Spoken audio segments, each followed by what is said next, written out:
Hello दोस्तों, स्वागत है आपका आपके अपने चैनल पास करो टेस्ट के एक और जानकारी से भरे और बहुत ही उपयोगी वीडियो में।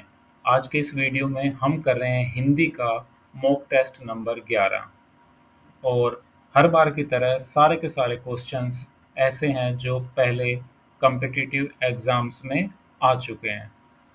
तो चलिए बिना देरी किए शुरू करते हैं हमारा आज का मॉक टेस्ट। हमारा पहला क्वेश्चन, इनमें से कौन सा वसुधा का समानार्थी है? ए जलधि, बी वसुंधरा, सी महीप या डी वारिधि। तो वसुधा का क्या अर्थ होता है? वसुधा का अर्थ होता है पृथ्वी। और वसुधा का पर्यायवाची इनमें से कौन सा है? Option B Vasundhara. अगला प्रश्न, यथारुचि में समास है, कौन सा समास है? तत्पुरुष, बहुव्रीहि, अव्ययी भाव या द्वंद्व। तो तत्पुरुष में ये यथारुचि में ऑप्शन सी अव्ययी भाव समास है। यथारुचि का समास विग्रह जो होता है वो होता है इसका अर्थ होता है रुचि के अनुसार। जिस समास का पहला पद अव्यय हो और वह वाक्य में क्रिया विशेषण का काम करे तो उसे अव्ययी भाव समास कहते हैं। यहाँ यथा जो शब्द है वो अव्यय है। नेक्स्ट क्वेश्चन, सिर झुका तूने, नियति की मान ली यह बात, स्वयं ही मुरझा गया तेरा हृदय जल जात। प्रस्तुत पंक्तियों में कौन सा अलंकार है? ए लाटानुप्रास, बी रूपक, सी श्लेष या डी वक्रोक्ति। तो यहाँ पर ऑप्शन बी रूपक अलंकार। यहाँ हृदय को जलजात, जलजात मतलब कमल के रूप में अभेद रूप से वर्णित किया गया है। जब उपमेय और उपमान में कोई अंतर न दिखाया जाए तो रूपक अलंकार होता है। भरत मुनि ने रस सूत्र का विवेचन अपने किस ग्रंथ में किया है? ए नाट्य दर्पण, बी नाट्य शास्त्र, सी हृदय दर्पण या डी उपयुक्त में से कोई नहीं। आपने सुना ही होगा, भरत मुनि ने ऑप्शन बी नाट्य शास्त्र, नाट्य शास्त्र में रस सिद्धांत और रस सूत्र का विस्तृत विवेचन किया है। पांचवा क्वेश्चन, बेटा समय रहते न पढ़े तो भविष्य में बुरी तरह पछताओगे। सुना होगा ना, ये कितनी बार सुना होगा अपने पेरेंट्स से। वाक्य में बुरी तरह पछताओगे के स्थान पर यह मुहावरा आ सकता है। कौन सा आ सकता है? ए अंगारों पर लौटोगे, बी आठ आठ आंसू रोओगे, सी अंचरा पसारोगे या डी कुएं में गिरोगे। भाई ये तो अक्सर विद्यार्थी अपने पेरेंट्स से, टीचर से सुनते रहते हैं इस तरह के मुहावरे। और समय रहते न पढ़े भविष्य में बुरी तरह पछताओगे। बुरी तरह पछताओगे मतलब आठ आठ आंसू रोओगे। छठा क्वेश्चन, नवोढ़ा का संधि विच्छेद है। नव जमा ऊढ़ा, नवो जमा ढा, नव जमा ऊढ़ा या न जमा ओढ़ा। तो यहाँ पर जो संधि विच्छेद है वो है नव जमा ऊढ़ा। ऑप्शन सी इसका सही आंसर होगा। ये गुण संधि का उदाहरण है और अ और उ मिलकर ओ बना देते हैं। जो स्त्री सूर्य भी न देख सके, वाक्यांश के लिए एक शब्द है असूर्य दर्शना, असूर्य दृष्टा, असूर्य स्पर्शा या असूर्य पश्या। तो असूर्य दर्शना और असूर्य पश्या, इन दोनों में से थोड़ा सा कंफ्यूजन है और सही उत्तर इसमें ऑप्शन बी, दोनों में से जो बेस्ट आंसर होगा वो असूर्य पश्या होगा, जो सूर्य भी ना देख सके। पुराने समय में जो राजाओं के रनिवास होते थे वहां पर स्त्रियां उसके अंदर ही रहती थी, बाहर जाने की उनको पाबंदियां होती थी। तो ऐसी स्त्रियां जो सूर्य भी ना देख सके उनको असूर्य पश्या कहते थे। क्वेश्चन नंबर 8, समास का शाब्दिक अर्थ होता है ए संक्षेप, बी विस्तार, सी विग्रह या डी नवीन अर्थ। तो यहाँ पर इसका शाब्दिक अर्थ ऑप्शन ए में छिपा हुआ है, संक्षेप। समास का अर्थ है दो या दो से अधिक शब्दों को मिलाकर एक नया छोटा शब्द बनाना जिससे अर्थ में संक्षेप आता है। तो समास का शाब्दिक अर्थ होता है संक्षेप। अन्वेषण का शुद्ध संधि विच्छेद है। अन्वेष जमण, अन्वेजमषण, अनुजमवेषण या अनुजमाएषण। तो ऑप्शन डी अनुजमाएषण इसका सही अर्थ होगा। ये यण संधि का उदाहरण है। लो, यण संधि का नाम लिया, यण संधि प्रकट हो गई।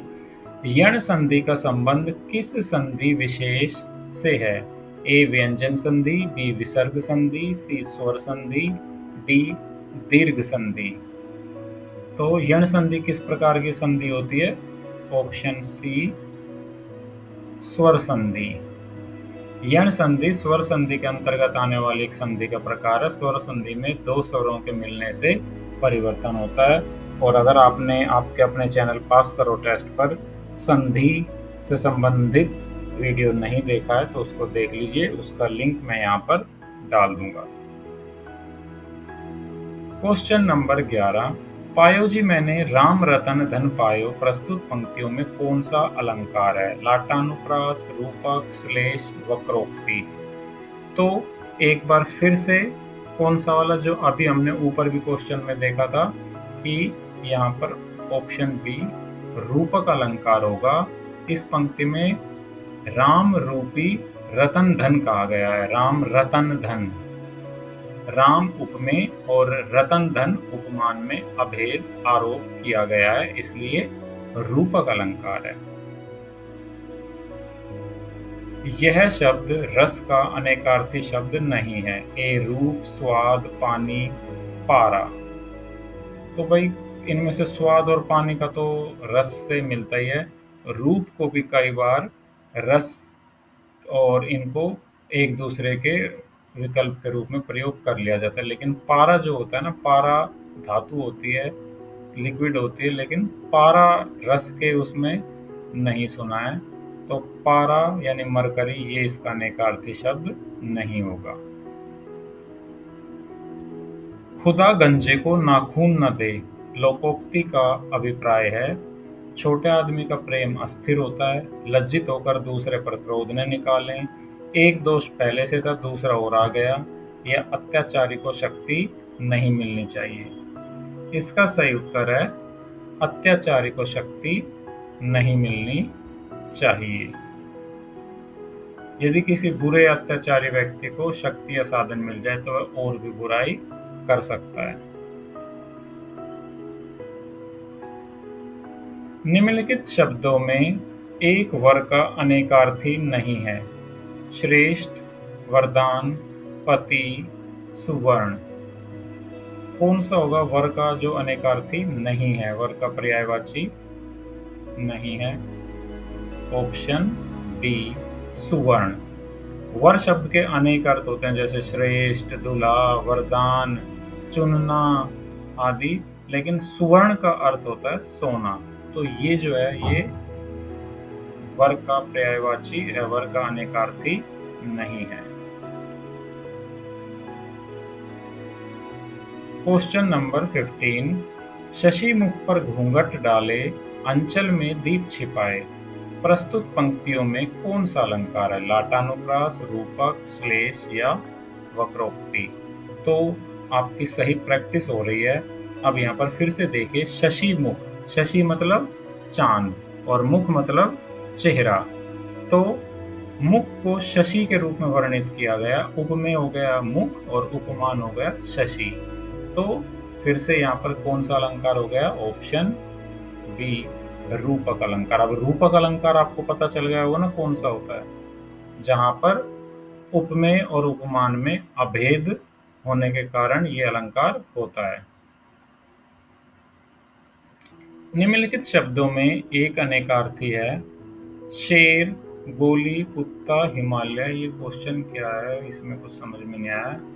अच्छा, जिसके अनेक अर्थ होते हैं, तो अनेक अर्थ तो किसी के भी हो सकते हैं, हिमालय के भी, हिमजमालय। भाई ये क्वेश्चन समझ में नहीं आया मुझे, इसको छोड़ देते हैं। गोली के होते हैं, जैसे बंदूक की गोली, दवा की गोली, कंचा। शेर का भी अनेक होते हैं, शेर है, सिंह है। कुत्ता का भी होता है, कुत्ता है, स्वान है। हिमालय का भी होता है, नगराज है। पर्वत को राजा हिमालय। पता नहीं क्या इसमें क्या पूछना चाह रहे हैं, छोड़ो। जिस पेड़ के पत्ते झड़ गए हों के लिए एक शब्द है, प्रपण, अपर्णा, पत्रहीन, अपत। तो जिस पेड़ के पत्ते झड़ गए उसे, ऑप्शन बी अपर्णा, ये यहाँ पर सही इनमें से होगा, बिना पत्तों का। प्रपण का अर्थ है पत्ते गिराना। पत्रहीन का अर्थ भी वैसे तो होता है कि बिना पत्तों का, लेकिन अपर्णा जो है ना वो बेस्ट आंसर इसलिए क्योंकि ज्यादा रूड शब्द है। अपत का अर्थ होता है गिरा हुआ पत्ता। तो यहाँ पर हम पत्रहीन, अगर मान लो अपर्णा ना होता और पत्रहीन होता तो हम पत्रहीन को चुन लेते, लेकिन अपर्णा भी तो हमने इसको चुन लिया है। अरे तुम कहाँ थे वाक्य से संबंध कारक है, संबोधन कारक, अधिकरण कारक, संप्रदान कारक या उपयुक्त में से कोई नहीं। तो किसी को संबोधित कर रहे हैं ना, तो संबोधन कारक है। अरे शब्द का प्रयोग किसी को संबोधित करने के लिए किया जाता है ना, तो यहाँ पर हे, अरे, ओ, ये संबोधन शब्द होते हैं, तो ये संबोधन कारक यहाँ पर है। दीठी का तत्सम रूप है दृष्टि, दिष्टि, दिष्टि या दष्टि। तो दीठी का होगा कौन सा वाला?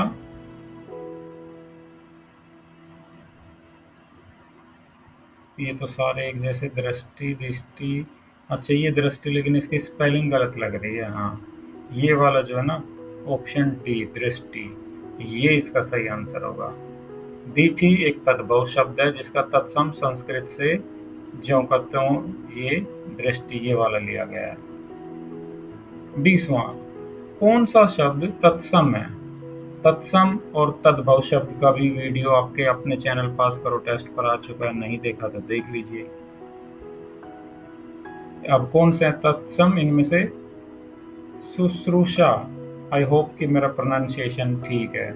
सुन्नर, अपजस, अच्छ। तो इनमें से जो तत्सम शब्द है वो है शुश्रूषा, ऑप्शन ए। ये संस्कृत का शब्द है जिसका अर्थ होता है सेवा करना। सुन्नर का अर्थ सुंदर, अपजस का मतलब अपयश, और अच्छा अच्छा। तो ये सारे तो फिर वही हैं, देशज या तद्भव शब्द। 21वां, मरम वचन जब सीता बोला, पंक्ति का प्रयोग हुआ है कर्मवाच्य, कृतवाच्य, गलत वाक्य, भाववाच्य। इस वाक्य में क्या, ये भी कुछ क्वेश्चन खास समझ में नहीं आ रहा है। इस वाक्य में जैसे बोला है, बोला का सीधा संबंध किससे है? सीता बोला। जब यहाँ पर क्रिया का लिंग और वचनकर्ता के अनुसार है तो ये इनका नहीं जम रहा, मुझे गलत वाक्य लग रहा है। सीता बोला, सीता बोला क्या होगा? सीता बोली होना चाहिए ना। तो वही यहाँ पे मुझे तो ऑप्शन सी लग रहा है। अगर आपको कुछ और इसका सही उत्तर लगता हो तो कमेंट्स में बता सकते हैं। करो या मरो इस वाक्य की पहचान करें। संयोजक, विभाजक, विकल्प सूचक या बी करो नहीं। ऑप्शन सी विकल्प सूचक है, करो या मरो, विकल्प दिया हुआ है। और तो कुछ नहीं होगा। विभाजक भी करो और मरो होता तो हो सकता था। तो ऑप्शन सी इसका सही उत्तर होगा। राजेश, राकेश तथा सुरेश ने आनंद भवन में तारामंडल देखा। इस वाक्य में अव्यय की पहचान करें। संयोजक, विभाजक, विकल्प सूचक, तारामंडल। यहाँ पर अव्यय कौन सा है? यहाँ पर तथा, तथा वाला जो है ये इसमें संयोजक हो जाएगा, तथा इन्होंने इनको राजेश, राकेश और सुरेश को जोड़ा ना, तो संयोजक हो जाएगा। तो ये इसका सही आंसर होगा ऑप्शन ए। अमित शब्द का विलोम है सुमित, कुमित, परिमित, दुर्मित। ये तो आसान है, अमित का विलोम होगा परिमित। अमित मतलब जो जिसका कोई ओड ना हो, बहुत बड़ा हो, वो।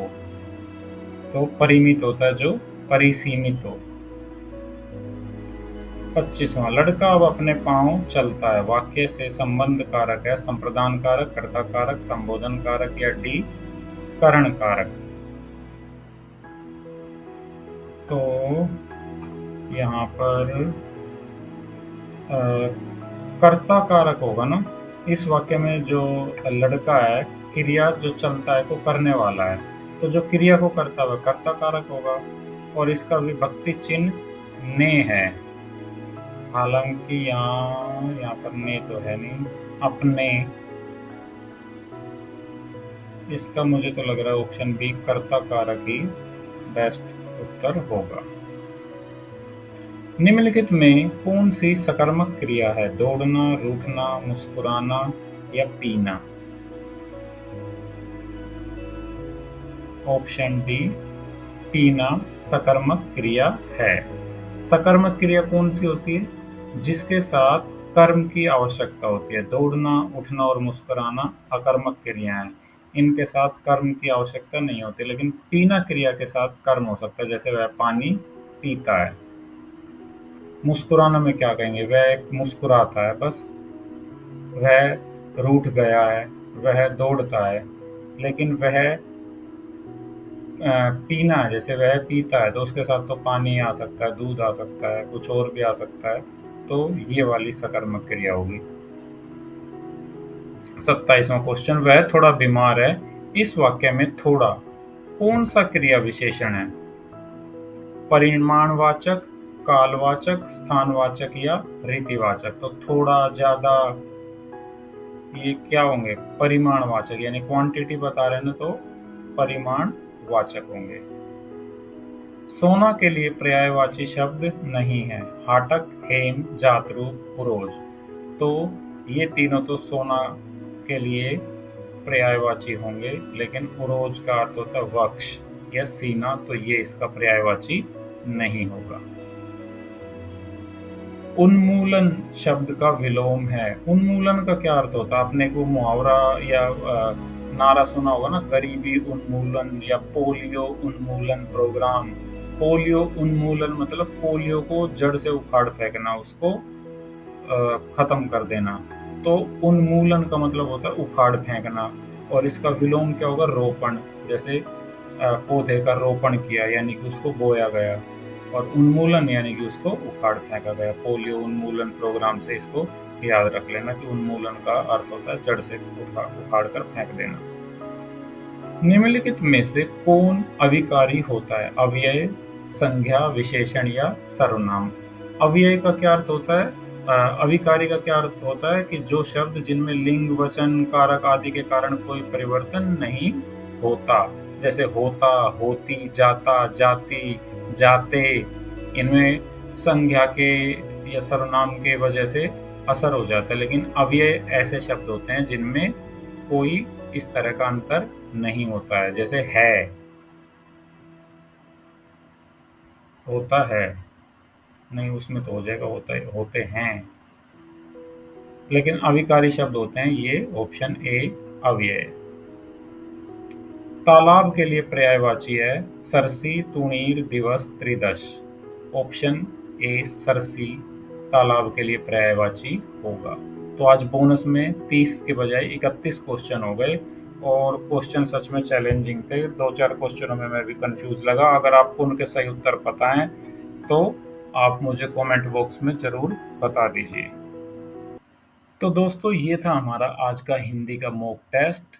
और मुझे पूरी उम्मीद है कि आपको इस वीडियो को देखने से कुछ ना कुछ लाभ ज़रूर हुआ होगा, और आने वाले एग्ज़ाम्स में हो सकता है ये क्वेश्चन रिपीट हों और आपको कुछ मार्क्स मिल जाएँ इस वीडियो को देखने से। तो thank you very much for watching this video and please like, share and subscribe. Pass करो टेस्ट।